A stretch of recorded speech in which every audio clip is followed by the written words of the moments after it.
Growth mindset for me is pupils' ability to see themselves as learners and to understand that their ability to learn isn't fixed. Their intelligence, the way your brain works, it's not fixed. The idea of a fixed mindset would be that your intelligence, there's a limit on it. You can do things or you can't do things. Whereas growth mindset would have you believe that anything's possible. If you can practice, learn the skills, you can persevere at something, you will be able to improve your level of whatever it is, your literacy, your maths, whatever it is you're trying to learn. What we were finding with the group that we were working with, they were a group that were struggling with their literacy. And so they were starting to feel that they couldn't do it. They weren't good at writing and weren't seeing themselves as writers.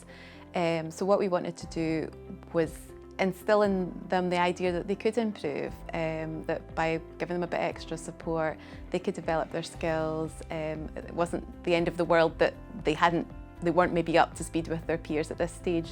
They could do it.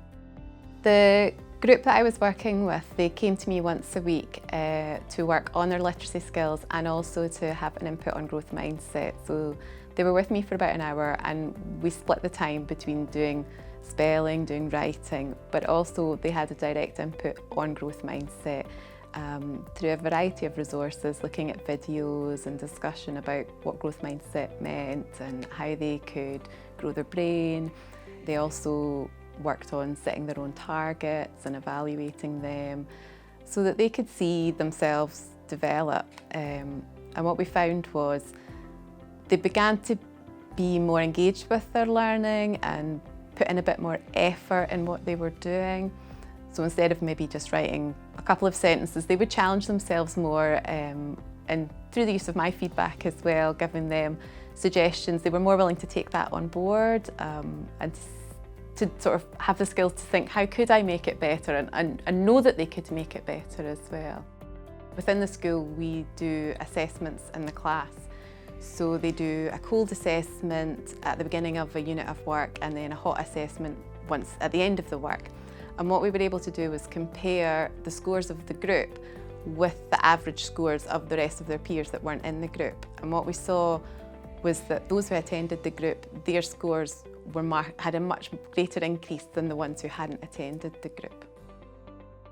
As a mindset champion, it was my role to develop the project within the school, to apply the research and that I'd gained through the Winning Scotland course into the practice in the school that I was doing, with the idea of showing what's possible within growth mindset and how it could be developed, with the aim of maybe increasing that within the school, showing colleagues and management an example of what could be achieved if it was developed across the school.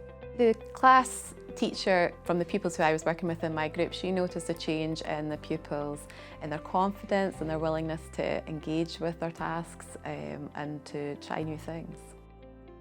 One of the things that makes you really aware of is your use of language, especially when you're giving praise to children, to make sure that you're not praising their final product, but to be acknowledging the effort that they've put into their learning, and to be really careful and mindful of the things that you are saying to them. I definitely think growth mindset is something that I would look to make sure any pupils I was working with, that they were aware of that. Even with my own children at home, I make sure that we say, no, you can't do it yet, we can develop that, and give them the idea as well that learning's not meant to be easy, it's meant to be a challenge, and feeling that something is difficult, that's good because it means your brain's growing, it means that you're learning new things. I think it's a really good opportunity not only to develop your skills within growth mindset, but also to run a small-scale study and consider the research and how that actually impacts in real school life, and look at how that can affect your practice and benefit the pupils.